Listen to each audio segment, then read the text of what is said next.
Hello everyone. Today we will study about integumentary system. आज हम integuments के बारे में पढ़ेंगे। और इंटेग्यूमेंट्री सिस्टम ये जो यूनिट है this is very important for animal diversity of chordates. अगर आप comparative zoology, classical zoology, comparative anatomy पढ़ रहे हो, so this is very important feature. अगर हम बात करें इंटेग्यूमेंट की, इंटेग्यूमेंट बेसिकली क्या है बेटा? Integument mainly mean skin. तो जो भी हमारी स्किन है, जो हमारी बॉडी की सबसे बाहर वाली लेयर है, या the skin or the lining which lines our organs, various vessels, blood vessels, our body, so that is integument. So introduction is: the integument is the outermost covering of an animal. It is a composite organ that includes skin and everything derived from it or contained in it. तो skin मतलब कि skin के अंदर zone से tissues, zone से glands, zone से और accessory organs present है। जैसे कईयों में से हमारी कई जगहों पे स्किन केराटिनाइज होती है, नेल्स होते हैं, कई एनिमल्स में हूव प्रेजेंट होते हैं, हॉर्न्स होते हैं, एंटलर्स होते हैं, फिशेस वगैरह के ऊपर स्केल्स होते हैं। तो ये जितने भी डेरिवेटिव फॉर्म्स हैं, all these are part of integument या skin. The surface is the epidermis, below is the dermis. तो बेसिकली जब हम बात करते हैं ना स्किन की, या जब हम बात करते हैं इंटेग्यूमेंट की, तो इंटेग्यूमेंट में मेनली हम कंसर्न है जो सबसे पहली लेयर है दैट इज एपिडर्मिस, और जो सेकेंड लेयर है दैट इज डर्मिस, और इसके नीचे आती है हमारी हाइपोडर्मिस। और हाइपोडर्मिस जो होती है वो मेनली बनी हुई होती है फैट से और मसल टिश्यूज से। अगर दो मेन लेयर्स पूछी जाए इंटेग्यूमेंट की तो वो है स्किन और dermis. The integument is the largest organ of the body. Obviously हमारी स्किन हमारी पूरी बॉडी को कवर कर रही है, कंटिन्यूस लाइनिंग है, so it is the largest organ. Epidermis and dermis together form some of the most varied structures found within vertebrates. The epidermis produces hair, feather, baleen, claws, nails, horn, beak and some type of scales. ये जितने भी है ना, ये सारे इसके derivatives हैं। ये जब हम पढ़ेंगे डेरिवेटिव्स ऑफ इंटेग्यूमेंट्स, उसमें हम इन सबको डिस्कस करेंगे। तो एपिडर्मिस जो सबसे आउटर मोस्ट लेयर है, वहीं पे हमें हेयर्स या हेयर के फॉलिकल्स भी मिलते हैं, क्लॉज, नेल्स, सारी केराटिनाइजेशन जितनी भी है ये सारी हमें कहाँ मिल रही है? एपिडर्मिस पे। वेयर एज तो सबसे ऊपर है एपिडर्मिस, उसके नीचे आ जाती है हमारी dermis. Dermis give rise to dermals bone and osteoderms of reptiles. Dermis से ओरिजिनेट होने वाले स्ट्रक्चर्स हैं डर्मल बोन्स, कुछ स्पेशल स्केल्स होते हैं, कुछ स्पेशल हम कह सकते हैं कैल्सिनेटेड पार्ट्स होते हैं। ये मेनली ह्यूमंस में या मैमल्स में तो हमें नहीं मिलते, बट हमें मेनली ये रेप्टाइल्स में देखने के लिए मिलेंगे। Collectively epidermis and dermis forms the teeth as well as denticles and skin of fishes. तो जब हम फिशेस का पढ़ेंगे तब हम देखेंगे कि ये दोनों मिलकर टीथ भी बनाते हैं और काफ़ी सारे डेंटिकल्स और स्केल्स भी बनाते हैं। Osmotic regulation and movement of gases and ions to and from the circulation are aided by integument in conjunction with other system. अब as you know कि कई organisms होते हैं which breathe through their skin, तो obviously जो अपनी skin के through breathe कर रहे हैं, जो अपने इंटेग्यूमेंट्स के थ्रू ब्रीथ कर रहे हैं, वहाँ पे जो भी ऑस्मो रेगुलेशन है, ऑस्मो रेगुलेशन होता है वाटर या आयन का बैलेंस। तो जैसे फिशेस है, एक्वेटिक एनिमल्स है, या एम्फिबियंस जब पानी में रह रहे हैं, तो वाटर का बैलेंस मेंटेन कुछ हद तक स्किन से भी हो रहा है। फिशेस में तो कम्प्लीटली काफ़ी हद तक वो जो वाटर बैलेंस मेंटेन कर रहे हैं वो स्किन के थ्रू भी कर रहे हैं। तो वाटर बैलेंस को मेंटेन करना, movement of gases, the organism which are respiring through the skin, उसमें movement of gases is also an essential function of integumentary system. Skin gathers need heat or radiates the excess and house sensory receptors. तो basically skin का एक और function, तो यहाँ पे हमने क्या देखा कि अलग अलग पार्ट में अलग अलग ऑर्गेनिज्म में अलग अलग फंक्शन हमें देखने के लिए मिलेंगे इंटेग्यूमेट्री सिस्टम के। जैसे कि इसमें से एक फंक्शन है हमारी बॉडी टेम्परेचर को मेंटेन करना, एक्सेस हीट को लूज़ करना या डिज़ायर्ड हीट को एब्जॉर्ब करना। तो ये जो काम है ये किसका है? स्किन का। इसके अलावा हमारे काफ़ी सारे न्यूरो रिसेप्टर्स, जो हमारे सेंसरी रिसेप्टर्स होते हैं, वो हमारी स्किन में प्रेजेंट होते हैं। अगर आप एक नॉर्मल सी चीज़ है, just close your eyes and observe, if someone touches you, something touches you, you touch some surface, you can feel it. Why? Because you have some neurons and sensory receptors present in the epidermis. Skin pigment blocks some of the sunlight and hence it also protects the body from harmful UV radiations. Integument is a composite organ. Fundamentally, it is composed of epidermis and dermis separated by a basement membrane. तो ये जो epidermis है और इसके नीचे present है dermis, और इसके बीच में कौन सी लेयर प्रेजेंट है? Basement membrane. It protects the animal from injury, microbes, water loss, regulates the body temperature. The epidermis is the outer layer of epithelial tissue and is several layers thick. The epidermis of terrestrial vertebrates, अगर हम land पे रहने वाले vertebrates की बात करें तो हमारी जो epidermis होती है वो केराटिनाइज्ड लेयर होती है, उसके ऊपर केराटिन की लेयर होती है और इस लेयर को हम बोलते हैं stratum corneum. The dermis is made up of connective tissue and in many vertebrates produces dermal bone prominently seen in bony fishes. तो अभी हम इसके बारे में और डिटेल में पढ़ेंगे. अगर हम before moving on to its types, अगर हम एक बार देखें ओरिजिनेट कहाँ से होती है, the single layered surface ectoderm proliferates to give rise to the multi layered epidermis. तो बेसिकली एपिडर्मिस का ओरिजिनेट कहाँ से हुआ, हमारी कौन सी जर्म लेयर से, एक्टोडर्म से। The deep layer of epidermis that is the stratum basale rest upon the basement membrane. अगर मैं आपको एक पिक्चर दिखाऊं, दिस वन, तो अगर आप यहाँ पे देखो, जो हमारी एपिडर्मिस है ना बेटा, उसकी भी बहुत सारी लेयर्स है, स्ट्रैटम कॉर्नियम, ल्यूसिडम, ग्रैनुलोसम, स्पाइनोसम, बेसाले, ऐसे बहुत सारी लेयर्स प्रेजेंट है। तो डर्मिस के एग्जैक्टली ऊपर जो लेयर है वो कौन सी प्रेजेंट है, स्ट्रैटम बेसाले। और जो सबसे इस एपिडर्मिस की जो सबसे ऊपर वाली लेयर है वो कौन सी है, स्ट्रैटम कॉर्नियम। तो अगर सिर्फ एपिडर्मिस की टॉप लेयर की बात करी जाए दैट इज स्ट्रैटम कॉर्नियम, और एपिडर्मिस की सबसे लोअर मोस्ट लेयर की बात करी जाए तो स्ट्रैटम बेसेलम, उसके बीच में आती है एक पतली सी बेसमेंट मेम्ब्रेन, और उसके नीचे आती है हमारी डर्मिस।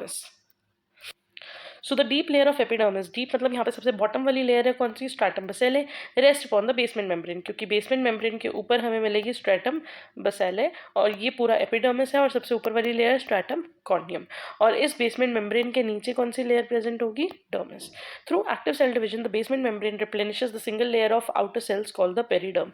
अब यहाँ पे भी बेसमेंट मेम्ब्रेन में भी सेल डिविजन होती रहती है, जिससे अपने आउटर सेल्स को मेंटेन करती रहती है। The dermis arise from several sources, principal from dermatome. तो बेसिकली एपिडर्मिस का ओरिजिनेट कहाँ से हुआ, एक्टोडर्म से, लेकिन डर्मिस कहाँ से मेनली ओरिजिनेट हो रही है, डर्माटोम से। Fundamentally the integument is composed of two layers, epidermis and dermis, separated by the basement membrane. Vascularization innovations are added along with the contribution from the neural crest. तो neurulation जब होती है, आप लोग डेवलपमेंटल बायोलॉजी आई गेस आपने पढ़ी होगी, नहीं भी पढ़ी तो कोई बात नहीं, जैसे जैसे एम्ब्रियो डेवलप होता है तो देयर कम्स अ स्टेज जहाँ पे ऑर्गन्स डिफरेंशिएट होने शुरू हो जाते हैं। तो वहाँ पे जब और ऑर्गन्स बन रहे होते हैं तो वो स्किन में इंटेग्यूमेंट्स में भी एड ऑन होते हैं।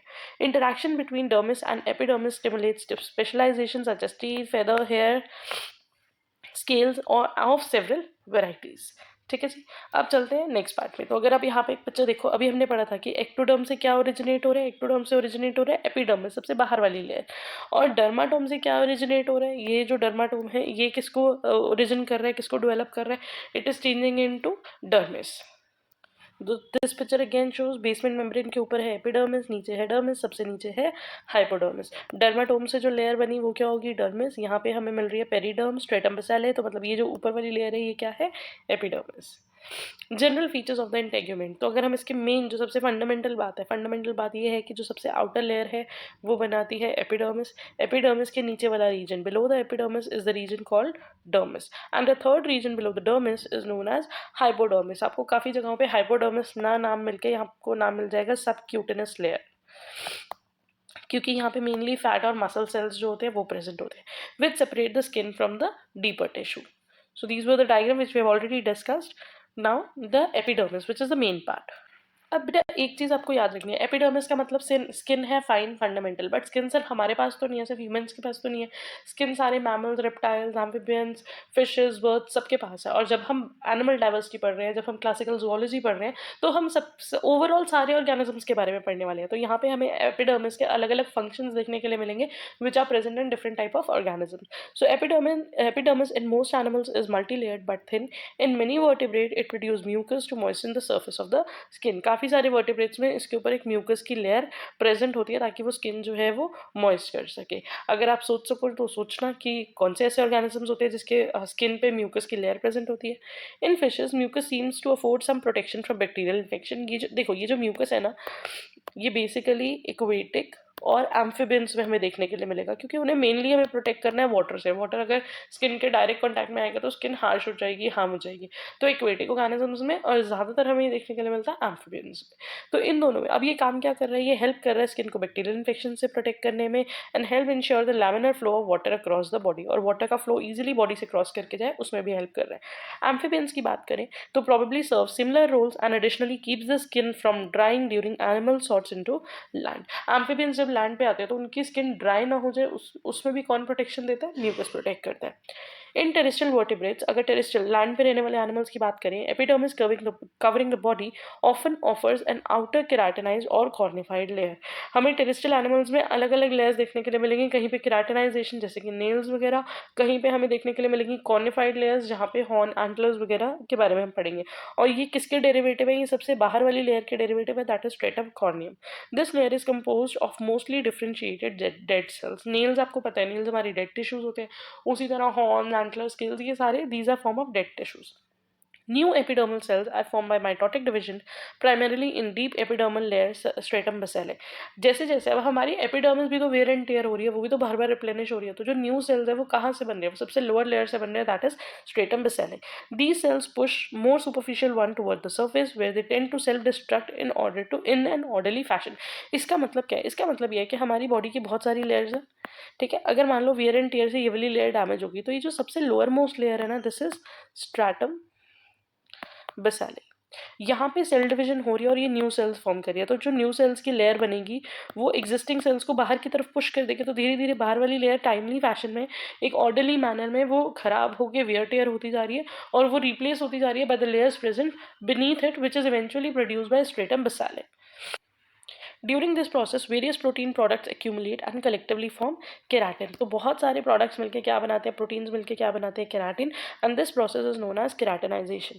Keratin help the skin to maintain a barrier against bacteria and give some protection against injury, क्योंकि केराटिन जो होती है it is somewhat a hard layer. Keratinization and formation of stratum corneum also occur when friction or direct mechanical abrasion inside the epithelium। Keratinization कई organisms में बेटा disease condition में भी होती है। अगर स्किन बहुत ज़्यादा ड्राई कंडीशंस को एक्सपोज रहेगी, बहुत ज़्यादा हार्श एनवायरनमेंट को एक्सपोज रहेगी, बहुत ज़्यादा हार्श केमिकल्स को एक्सपोज रहेगी, तो हमारी स्किन के ऊपर अननेसेसरीली डिजीज फॉर्म में केराटिन लेयर रिलीज होनी शुरू हो जाएगी। ये स्ट्रैटम कॉर्नियम की वजह से एक एक्सेसिव लेयर प्रोड्यूस होनी शुरू हो जाएगी, ठीक है। सो बेसिकली स्किन तो अपना प्रोटेक्टिव रोल प्ले कर रही है हमें उस हार्श एनवायरनमेंट से प्रोटेक्ट करने के लिए, but we call it as disease because that is not normal. The stratum corneum may be differentiated into hair, hooves, horn, sheath और other special cornified structures. Normal condition में जो outer epidermis होती है, हमने पढ़ा था कि जो डर्मिस होती है, जो नीचे वाली लेयर होती है, अगर आप यहाँ पे डायग्राम्स देखो आपको दिखेगा कि यहाँ नीचे वाली लेयर में हमें ये ब्लड वेसल्स वगैरह नज़र आ रही है, लेकिन ऊपर वाली लेयर के अंदर हमें ब्लड वेसल्स नज़र नहीं आ रही। यहाँ पे ब्लड वेसल्स नहीं है, तो डर्मिस वैस्कुलराइज्ड होती है, लेकिन अपर लेयर जो होती है वहाँ पे नेल्स और हूव्स और हेयर्स जो भी चीज़ें हैं वो एपिडर्मिस में प्रेजेंट होती है। Other epidermal cells may produce glands or they may be isolated to glandular cells। तो यहाँ पे एक gland का function भी आ गया apart from their keratinization। Scales form within the integument of many aquatic and terrestrial vertebrates।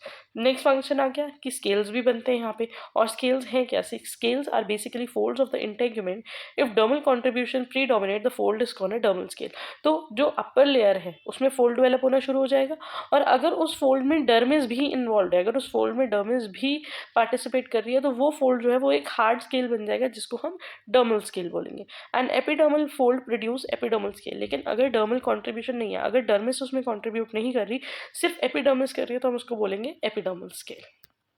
The next is dermis। The most conspicuous component of dermis is the fibrous connective tissue which is mainly composed of collagen fibers।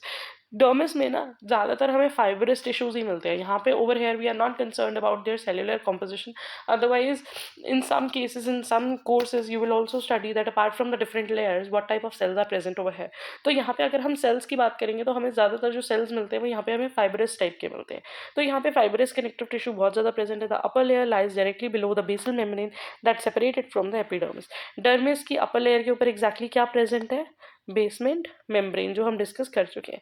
It is composed of loosely packed cells. The layer below it has tightly packed cells. इसके नीचे के जो layers होती हैं, अगर यहाँ से dermis start हो रही है तो यहाँ नीचे जो लेयर्स होंगी वहाँ पे टाइटली पैक्ड सेल्स होंगे, which is and that layer is known as stratum compactum. The dermis attaches to the skin to the musculature lying below. Dermis क्या करती है? अटैच करती है स्किन को, मतलब एपिडर्मिस को। एपिडर्मिस डर्मिस से कनेक्टेड है, और डर्मिस किससे कनेक्टेड है? जो इसके बीनीथ मसल टिश्यू और फैट टिश्यूज प्रेजेंट है।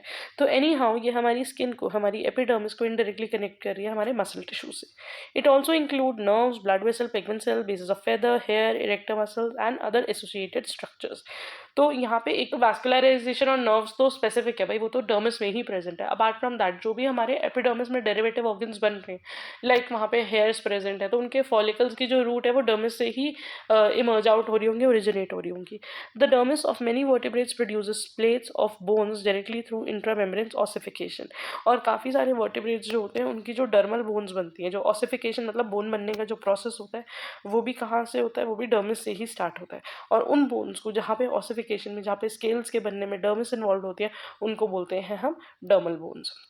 सो to end with the basic integuments functions अगर हम देखें, इट प्रोटेक्ट्स हमारी जो स्किन है ओवरऑल, वो क्या कर रही है, हमारे प्रोटेक्ट कर रही है हमारे ऑर्गन्स को, टिश्यूज को, from damage, from microbes, aberrations. It is the first defence in the immune system. ये चीज़ तो हमने इम्यूनोलॉजी में भी पढ़ी थी कि हमारा सबसे प्राइमरी इनेट इम्यून सिस्टम का सबसे पहला बैरियर कौन सा है, हमारी skin against infections. For instance in our skin there are tiny oil glands that enhance the barrier function. हमारी बॉडी में सेबेशियस ग्लैंड्स, ऑयल ग्लैंड्स होते हैं जो ऑयल रिलीज कर रहे हैं, जिसकी वजह से जो पैथोजन माइक्रोब्स और डस्ट है वो ईजिली हमें हार्म नहीं कर सकते। It receives and conduct external stimuli. अभी हमने पढ़ा था कि यहाँ पे स्टिमुलाई होगा क्यों, क्योंकि बहुत सारे सेंसरी न्यूरॉन्स या सेंसरी रिसेप्टर्स आप बोल सकते हो, वो एपिथेलियल में या एपिडर्मिस से कनेक्टेड है। तो अगर हमें कोई भी टच होगा, कोई भी केमिकल, टेम्परेचर, गर्म ठंडा कुछ भी, तो वो फटाफट से हम सेंस कर लेंगे और हमारी बॉडी उसके अगेंस्ट रिस्पॉन्ड करेगी। It regulates the temperature of the body in most vertebrates. For instance the skin regulate the internal body temperature in most mammals by sweating. तो स्वेटिंग हमारी बॉडी का एक, it is a good mechanism, it is a reflex mechanism to protect us from extreme heat, from adverse heat. ताकि हम sweat करते हैं तो sweating causes evaporation, वो कहीं ना कहीं हमारी बॉडी को कूल डाउन होने में हेल्प करती है। Apart from that in certain animals it protects against dehydration and water loss. Dehydration में और वाटर लॉस में प्रिवेंट करती है। Helps in respiration in many aquatic organisms and may be the only respiratory organ in certain aquatic vertebrates. It also impart color and may be protective for camouflage. तो ये basic functions थे integuments के बारे में। This is just the beginning of introduction to integumentary system. इसके बाद हमें बहुत सारा इसके बारे में पढ़ना है, इसके स्पेशल डेरिवेटिव्स कौन से होते हैं। फाइलोजेनी के बेसिस पे अगर हम इंटेग्यूमेंट स्टडी करेंगे तो फिशेज में, एम्फीबियंस में, रेप्टाइल्स में, मैमल्स में, या ओवरऑल टेट्रापॉड्स में अगर हम देखें तो किस टाइप के इंटेग्यूमेंट्स जो है वो प्रेजेंट होते हैं। So keep studying, hope you are finding it useful, hope आपको समझ में आ रहा हो। Thank you for watching.